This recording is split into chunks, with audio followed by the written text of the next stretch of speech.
बिस्मिल्लाहिर्रहमानिर्रहीम। अस्सलाम वालेकुम। मैं हूं मोहम्मद समीर। मेरे साथ मौजूद हैं सीनियर कानूनदान एडवोकेट अजहर सदीक साहब। उनसे हम जानने की कोशिश करेंगे कि जो फवाद चौधरी वफाकी वजीर बराए साइंस एंड टेक्नोलॉजी, उनको तौहीन अदालत का नोटिस भेजा गया है, इस पर बात करेंगे क्योंकि अजहर सदीक साहब सीनियर कानूनदान भी हैं, सुप्रीम कोर्ट के वकील भी हैं। उनसे हम बात करेंगे और हम तो डरते भी हैं कि हम कोई ऐसी बात ना करें, हमें भी कोई तौहीन अदालत का नोटिस भेज दें। तो ये जो नोटिस भेजा गया है, क्या ये नोटिस उनको भेजना चाहिए था? अगर ये जो नोटिस भेजा गया है तो सिर्फ फवाद चौधरी को क्यों भेजा गया? हालांकि फवाद चौधरी से हट के बहुत सारे सीनियर वोकला ने बहुत सख्त बातें की हैं, उनको तो नोटिस नहीं भेजा गया। तो इस सारे सूरत हाल पर बात करेंगे कि इसके खिलाफ क्या कानूनी कार्रवाई हो सकती है, फवाद चौधरी साहब के लिए क्या कोई मुश्किल पेश आ सकती हैं, या फिर ये जो चीज़ है किस सिम जाती हुई नजर आ रही है। तो सर, सबसे पहले तो आपका बहुत शुक्रिया वक्त देने का। बहुत शुक्रिया। अस्सलाम वालेकुम जी, क्या हाल है? खैरियत है? वालेकुम सलाम। सर, मैं एक चीज़ आपके सामने रख देता हूँ। फवाद चौधरी साहब ने जो ट्वीट किया था, तो फिर आप अगर मुनासिब समझें तो उस पर बात करें, क्योंकि आप तो वकील हैं सर, कर सकते हैं। हम तो डरते हैं कि हमें भी नोटिस न भेज दें। फवाद चौधरी साहब ने सर 2-3 रोज़ कबल एक ट्वीट किया जिसमें वो कहते हैं कि एक हफ्ते से सुप्रीम कोर्ट के एक अंडर ट्रायल जज की तकरीरें सुन रहे हैं। अगर जवाब दिया तो दुख हुआ से तौहीन होगी के भाषण आ जाएंगे। मोहतरम, अगर आपको अपने गॉड फादर इफ्तिखार चौधरी की तरह सियासत का शौक है तो फिर मुस्ताफी होकर कौंसलर का इलेक्शन लड़ें। मकबूलियत और कबूलियत दोनों का इजाफा हो जाएगा। तो सर, इस ट्वीट में क्या कुछ था जिस पर उनको एक नोटिस भेजा गया है? तो इस पर थोड़ा सा आपकी राय जरूरी थी सर। तो मैंने भी साथ सामने खोल लिया है। मैं तो समझ नहीं पाया इसमें तौहीन अदालत क्या। तौहीन अदालत का ट्वीट तो आपको याद होगा, जो मतीउल्लाह जान ने दिया था, जो बैक स्टैब का लफ्ज इस्तेमाल किया था, बाकायदा उनके खिलाफ कार्रवाई शुरू हुई थी। और मैं तो हैरान हूँ इस बात के ऊपर। वैसे भी कतई नजर इसके अलावा जस्टिस काजी फायजी साहब बतौर साहिल जब पेश हुए तो उन्होंने कहा, मैंने तो आज तक कभी तौहीन अदालत का किसी के खिलाफ मैं कार्रवाई नहीं करना चाहता, नोटिस नहीं करना चाहता। और उनकी बेगम साहिबा उनके साथ हर वक्त मौजूद रहती हैं, बच्चों को भी वो साथ ले आते हैं अदालत के अंदर। ये तो हमारा साहब ने देखा। मैं नहीं समझता कि इस वर्डिंग में किसी जगह भी तौहीन अदालत की, लेकिन ये नोटिस नहीं है, ये दरखास्त दायर की है। अभी वो दरखास्त फिक्स होती है या नहीं होती है, और क्या जो सुप्रीम कोर्ट के अहकाम, अब सवाल बड़ा है कि कौन से सुप्रीम कोर्ट के अहकामात की खिलाफ वर्जी है, कहाँ आइन के आर्टिकल 204 की कहाँ खिलाफ वर्जी हुई है। और आइन का आर्टिकल 204 रेगुलेट होता है कंटेम्प्ट ऑफ कोर्ट ऑर्डिनेंस 2003 के तहत। वो देखना पड़ेगा कि कंटेम्प्ट ऑफ कोर्ट ऑर्डिनेंस 3 के कौन से सेक्शन की वाले सेक्शन 3 में डिफाइन की हुई है कंटेम्प्ट ऑफ कोर्ट ऑर्डिनेंस, जिसकी सजा सेक्शन 5 के अंदर दी गई है। तो यहाँ ये देखना होगा कौन सा ऑर्डर है।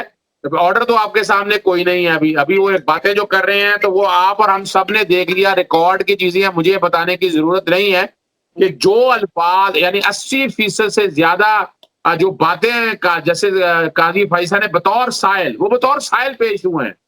बड़ी सिंपल सी बात है, यानी उनकी हैसियत एक साइल के तौर पर है। ही ऑप्टेड फॉर अ पिटिशनर। उन्होंने एक साइल के तौर पर आकर जो बातें की हैं, तो उसकी तौहीन क्या, उसके बारे में तो आप कोई भी कमेंट कर सकता है। हैसियत जज तो थे नहीं वो तो एक साइल के तौर पर आए थे। कौन सा उसके फैसले की या कौन से उसके कॉन्टेक्स्ट में तौहीन हुई है, वो हैरानकुन बात है। ये तो गालिब दिल के बहलाने को ख्याल अच्छा है। मैं तो किसी तरह से भी नहीं समझता, जो कि 80, मैं खुद कहता हूं कि 80% दलाइल जो दिए उन्होंने, वो गैर मंतकी दलाइल से, उनका हकायक से कोई ताल्लुक नहीं है, उनका केस से कोई ताल्लुक नहीं है। नजरसानी की दरखास्त है, अभी एडमिट होनी थी, उसके अंदर पहले जो मुतलका बेंच बनाने के लिए दरखास्त दी गई, चले उसके ऊपर समाअत होती रही, फिर अब दरखास्त दी गई लाइव कवरेज करनी है। अब लाइव कवरेज करने के हवाले से अभी अभी बैठ के फैसला तो हो जाए कि नजरसानी की दरखास्त, बहरहाल दरखास्त जो कि दी थी अदालत ने, 10 रुकनी बेंच ने वो दरखास्त मुकर्रर कर ली सुनने के हवाले से, और उसके दलाइल को सामने रखते हुए मैं नहीं समझता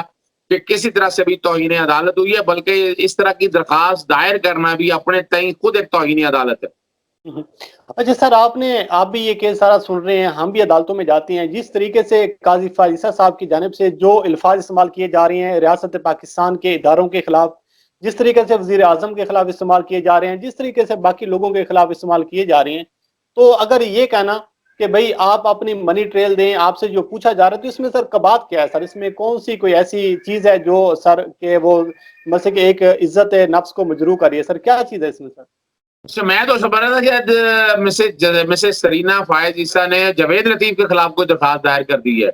जावेद लतीफ ने जो अल्फाज इस्तेमाल किए, मैं समझा शायद अबसार आलम के खिलाफ कोई दरखास्त दायर कर दी। अबसार आलम ने जो लफ्ज इस्तेमाल किए, मैं तो ये समझ रहा था शायद कि वो उन्होंने ये लफ्ज जब देखे होंगे, परेशान हो गए होंगे, या उन्होंने असद तूर के खिलाफ, असद तूर की अगर आप वीलॉग्स देख लें आप, और असद तूर का जो तरीका कार दे लेंगे, असद तूर ने उनका आना जाना, वो सारा, वो तो 12 भाइयों की तरह है, और वो जो सारा कुछ करता रहा, मैं तो ये समझ रहा था कि शायद इस हवाले से, लेकिन वजह ये है कि ये तस्वीर के उस दूसरे लोग की बातें हैं कि वो सो कॉल्ड लिबरल या खूनी लिबरल हैं, या वो ऐसे लोग हैं कि जो गालिबन उस बयानियों का साथ दे रहे हैं, इसलिए वो नजर नहीं आते हैं। और दूसरी जो बात को समझने वाली बात है, जो मैं बार बार अर्ज कर रहा हूँ, और मैं बड़े अदब से बात अर्ज कर रहा हूँ कि ऐसी चीज क्या थी कि जिसको तौहीन अदालत समझते हैं।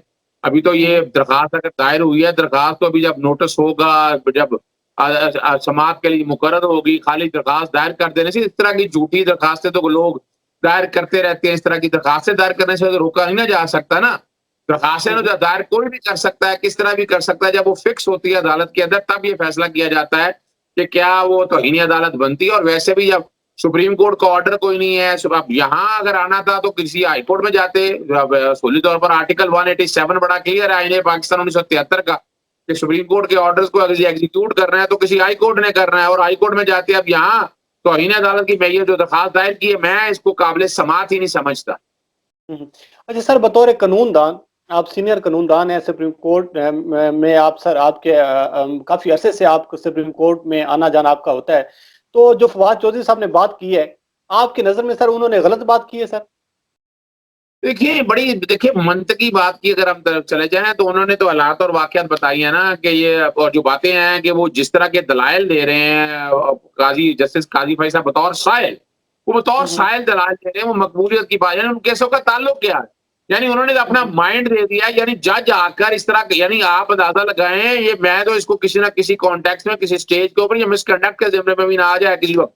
दोस्त बातें करते हैं मेरी, मैं बातें सुन लेता हूँ उन सब की, कि आपने अपना माइंड दे दिया, यानी आपने अपना ज़हन दे दिया, आपने आपके माइंड के अंदर जो चीजें थी वो सारी आपने टेबल पे रख दी हैं। तो आपसे फिर इन चीजों को सामने रखते बेहतर फैसले की तवक्को कैसे की जा सकती है? तो देखना ये है कि ये इस मामले को अब अरबाब इख्तियार, जो अरबाब इख्तियार से मुराद है सुप्रीम कोर्ट के अंदर जो बारे ब्रदर जजेस बैठे हैं, या जो रेलेवेंट इदारा है जो अकाउंटेबिलिटी का, वो इसको देखता है या नहीं देखता, या क्या इस मामले को किस नौयत से जांचता है, ये देखने वाली बात है। बज़ाहिर उन्होंने जो बातें की हैं, मैं उनमें तौहीन अदालत किसी तरह भी नहीं समझता। वो खुद बातें वो करते रहे हैं, बल्कि आपको याद होगा एडिशनल अटॉर्नी जनरल ने भी ये कहा था कि जो है ना, ये मकबूलियत की जो बात है, फिर तो फैसले मकबूलियत पर हुआ करेंगे, हकायक पर नहीं होंगे। ये तो सारा कुछ हम देख चुके। क्योंकि सर एतजाज अहसन ने भी कल ये बात की है, वो सीनियर कानूनदान, उन्होंने कहा है कि अगर काजी फैसल साहब को चीफ जस्टिस बनना है तो उनको ये ड्रामा छोड़ना होगा, ये इस तरीके से बात नहीं होगी। तो अगर उन्होंने अपना सियासी कैरियर शुरू करना है तो फिर वो ये रास्ता अपना सकते हैं। देखिए चीफ जस्टिस इफ्तिखार मोहम्मद चौधरी साहब ने भी वो सारा कुछ काम करने के बाद आपके सामने उन्होंने भी एक सियासी जमात बना ली थी। तो ये उन्हीं के दौर में इनको chief justice Balochistan high court लगाया गया था, और जस्टिस और अपना वो देखा जाए कि अगर ये इस तरह की बातें कर रही है ना, तो बज़ाहिर तो ऐसा है कि एक जज को इस तरह की बातें करनी नहीं चाहिए, चाहे वो साइल के तौर पर सामने आए, और उनको आना नहीं चाहिए था साइल के तौर पर भी।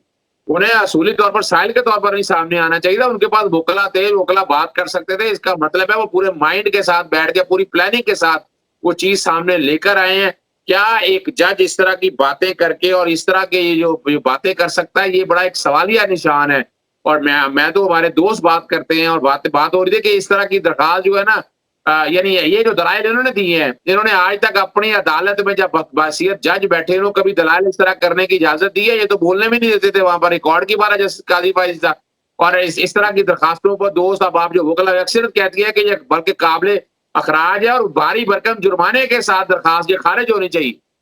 बिल्कुल एडवोकेट अजहर सदीक साहब, सर आपका बहुत शुक्रिया। मुख्तसर वक्त में आपने बहुत सारी चीज़ों को क्लियर किया। और अजहर सदीक साहब का जो मौक़िफ़ है, जो बतौर सीनियर कानूनदान, वो ये समझते हैं कि इस दरखास्त को भारी जुर्माने के साथ इसको वापस भेजना चाहिए, इस पर जुर्माना होना चाहिए, क्योंकि उसमें कोई ऐसी बात नहीं है कि फवाद चौधरी साहब पर तौहीन अदालत की समाअत करनी चाहिए, इस पर अदालत लगनी चाहिए। बहरहाल देखते हैं कि इस हवाले से क्या चीज़ सामने आती है, आपको आगाह करते रहेंगे। मुझे और एडवोकेट अजहर सिद्दीक साहब को दीजिए इजाज़त। अल्लाह हाफ़िज़।